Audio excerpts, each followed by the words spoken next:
please. I would really appreciate that. Okay.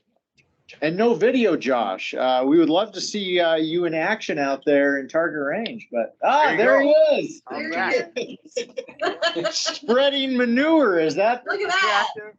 That's a manure spreader behind me. That is what elected officials do best. So Right. You got it. That's so great. okay.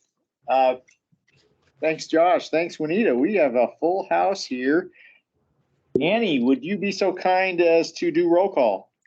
Absolutely. I have myself, Annie Cathy, Ashley Boyer, Bryce Christensen, Alicia Beckholtz, Emmy Bristow, Jason Emery, Josh Slotnick, Juanita Vero, Kyla Leonards, Melissa Fisher, Violet Plummer, Martin Kidston, MCAT.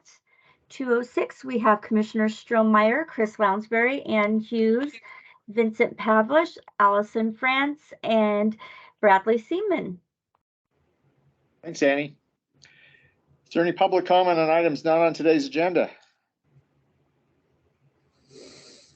Okay, seeing none.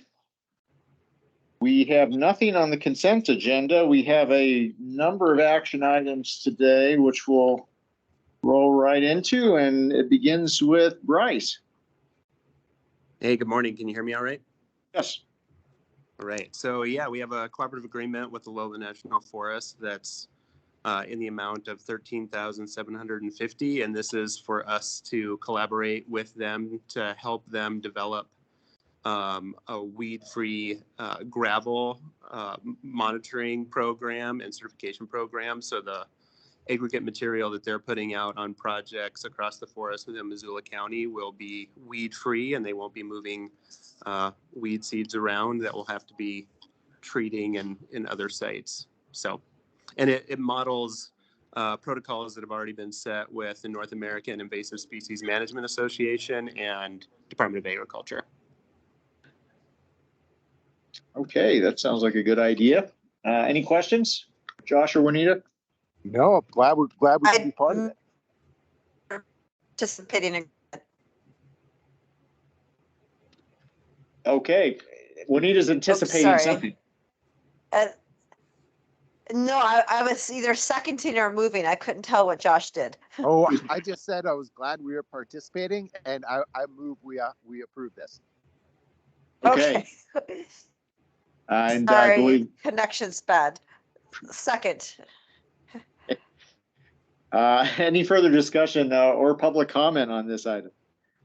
Seeing none, all in favor? Aye. Aye. Okay, thanks, Bryce. Thank you. I didn't notice. Is there anyone from the sheriff's office on here today to present this I MOU? think Ashley is on for the sheriff's office. Ashley, fill us in.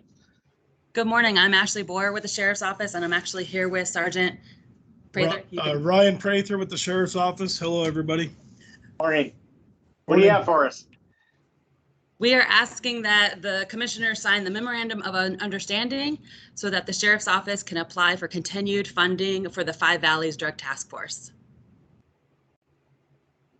Great. Could you just, for those of our audience who are not familiar with the Drug Task Force, could you just give us a quick thumbnail sketch of what the task force does?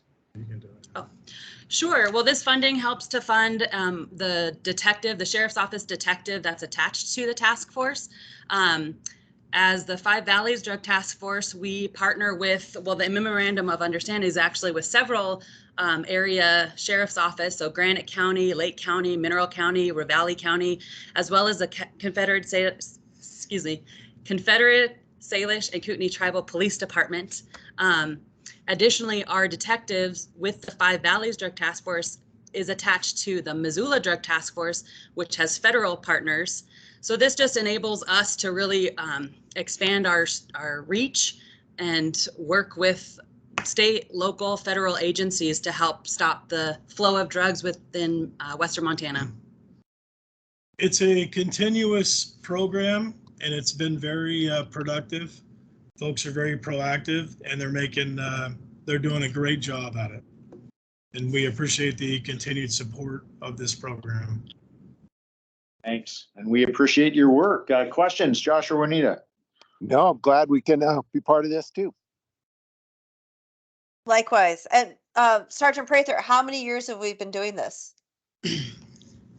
We've actually received funding from the Montana Board of Crime Control for the Five Valleys Drug Task Force for over 20 years. The Missoula Drug Task Force is a HIDA-funded task force, and that's been in effect since 2002. Great, thank you. Okay, let's make it another year. What do you think, Josh? Juan? Yeah, I move we approve this. And I second, thank you. Thank Any you. further discussion or public comment? Seeing none, all in favor? Aye. Aye. I,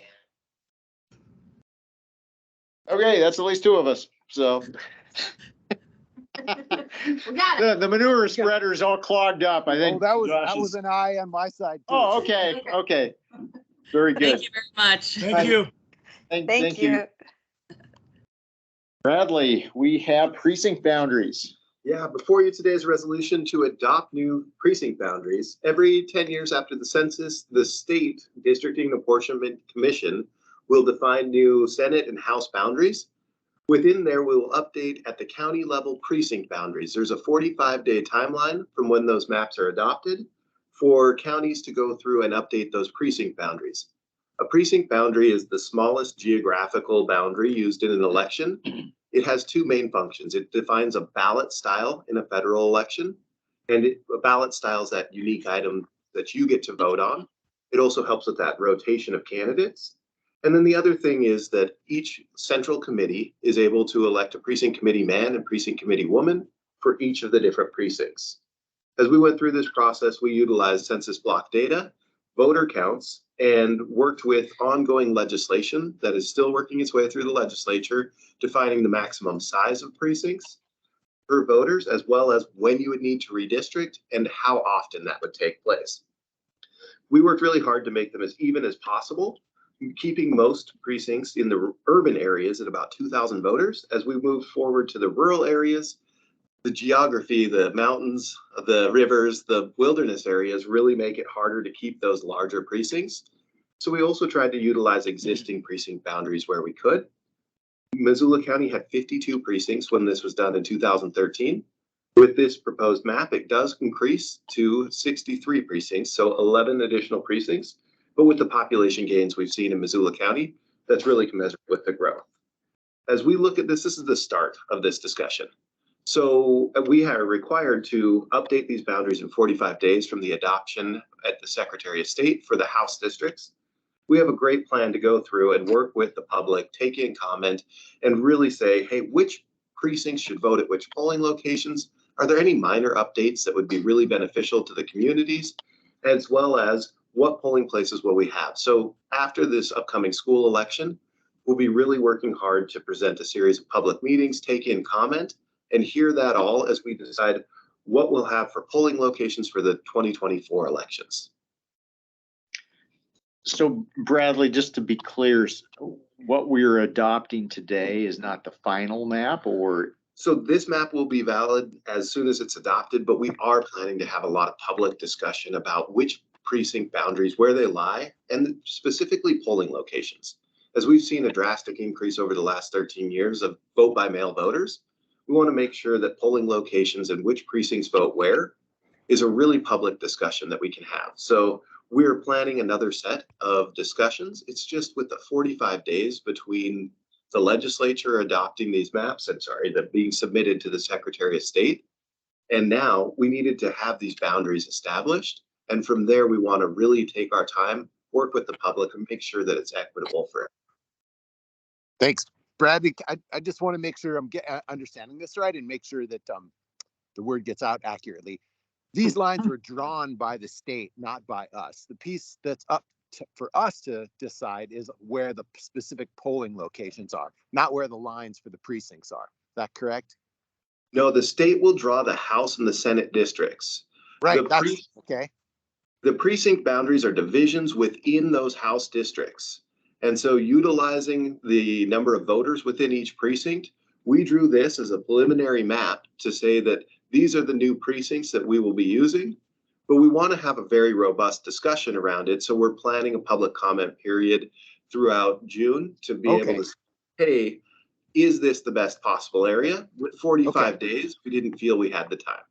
Great, thanks. So the districts, the state draws, we do the precincts, and these are preliminary, pending more public comment. Is that correct? Exactly. They'll be adopted, and then we have a plan to go through and hear out any comments, potential moving of the lines, and then really discuss polling locations. So would there be another opportunity to make an adjustment given what we might hear from the public? Absolutely. We want to make sure that we're really getting that opportunity to hear from each of these different communities. This is the first run to make sure that we are meeting these deadlines set forward by the legislature. And the association has been working hard to expand these deadlines in the future. The Association of Clerkmen Recorders, sorry.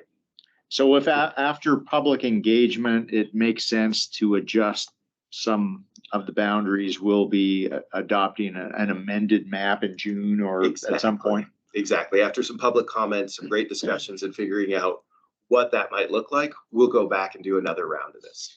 Okay.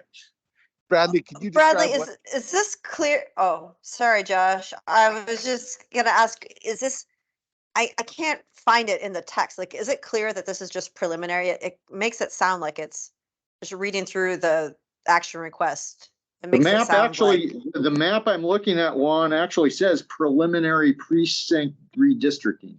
And these will be the new thank you. precincts as we go forward, but we have a plan to really have the time and work with the public to say, we don't have a 45-day limit to make these adjustments in the future. We can present them.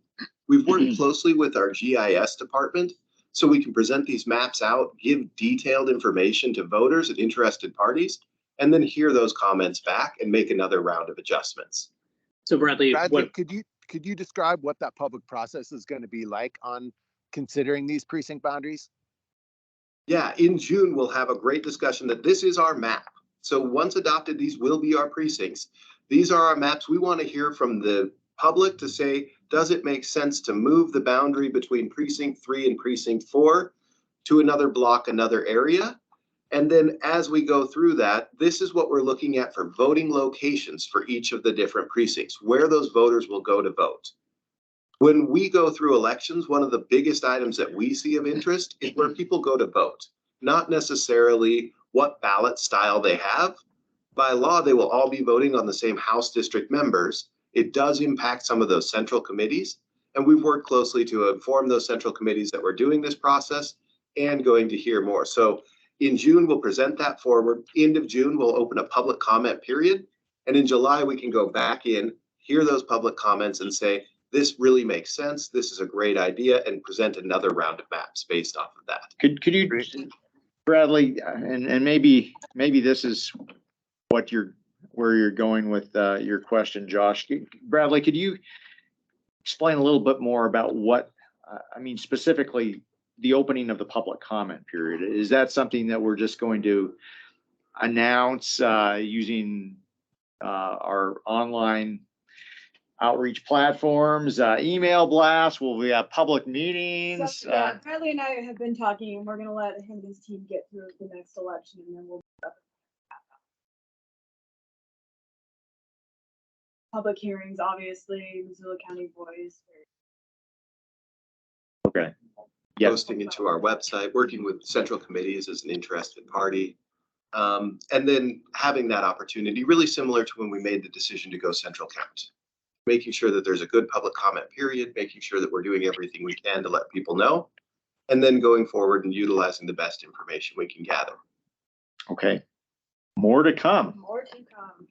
Yeah, thanks. All right, I'll move that we move forward here. Okay. I second. Further discussion, public comment, media questions. Seeing none, all in favor? Aye. Aye. Okay, thanks, Bradley. Thank you. And last but not least, we have Kyla presenting 4 different appointment items. Kyla. Hey, Commissioners. The first one we have is for the Clinton Rural Fire District. We've had a vacancy on the board for some time. We've had one new applicant, William Bill Tripp. So the motion would be to have him fill the remainder of the vacant term through May 31st, 2025 to the Clinton Rural Fire District. Okay. So, Go ahead, Josh. yeah, I would move that. Second appointment of Bill Tripp. Bill Tripp. He seemed to interview well and would probably be a good fit. So any Yeah. further discussion or comment? Seeing none, all in favor? Aye. Aye. Next, Kyla. Okay, so the next one is for the Frenchtown Rural Fire District.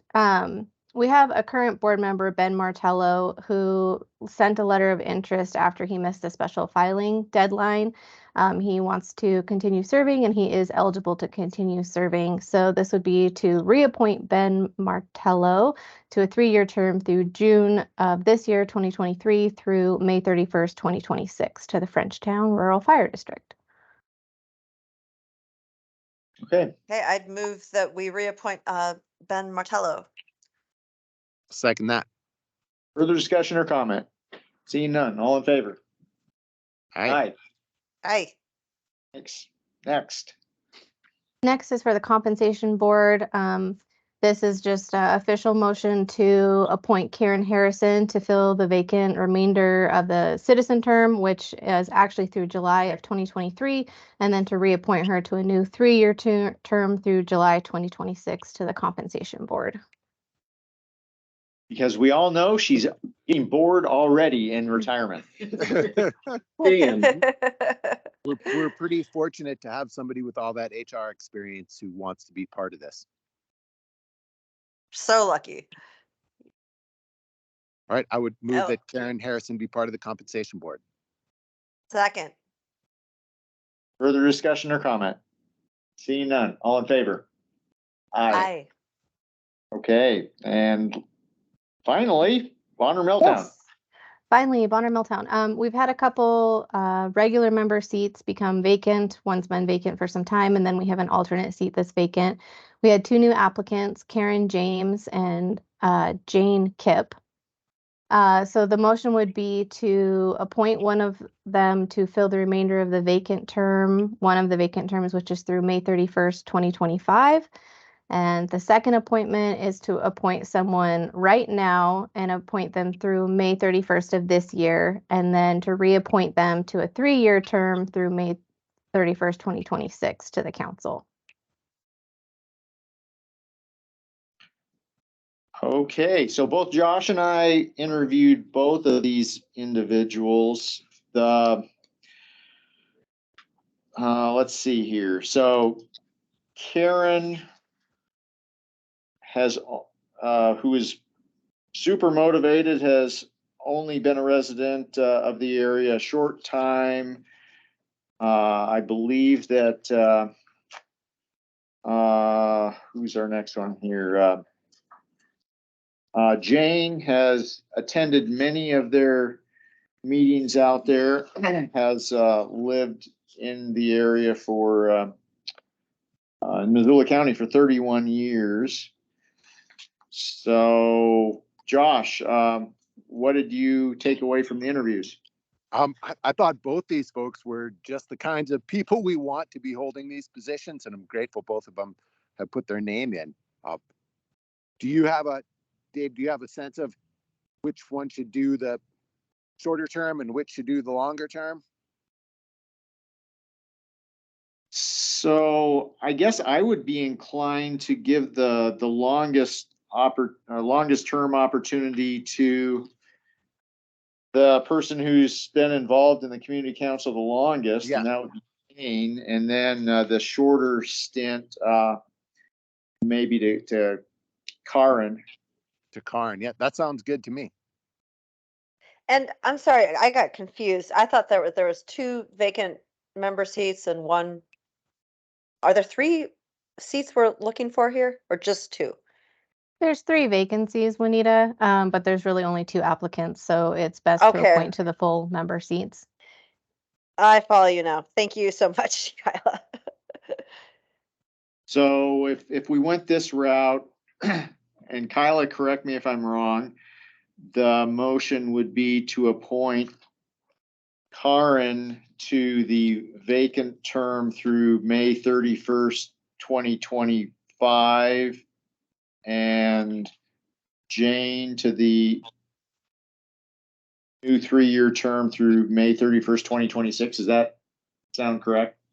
Yes, Bonner, I would like the motion to say that Jane be appointed to fill the remainder of the vacant term through May 31st and then be reappointed to that 3-year term, just so they can have someone on the council prior to June. Okay, exactly do what Kyla just said. I move we do that. I second that. Okay, Thanks, Kyla. further discussion or comment? Seeing none, all in favor? Aye. Excellent. Thanks, Thank you. Kyla. Thanks, Kyla. No correspondence, anything from the legislature to report today? Really happy that the second transmittal deadline has passed, and so there will be no new bills. There were 300 and how many more bills than any previous session? 300 and some. More bills in this session that were introduced than in any other session. Really Wow. happy that we're passing. Yes. We all are. Anything else from anyone, or can we let Josh and Juanita get back to their business at hand, whatever that might be? Well, thanks Okay. for sharing today, Dave. Anytime. Yeah, thanks, Dave. Thanks, All right. everyone. Have a great day, everyone. Bye. Goodbye. Yeah. All right.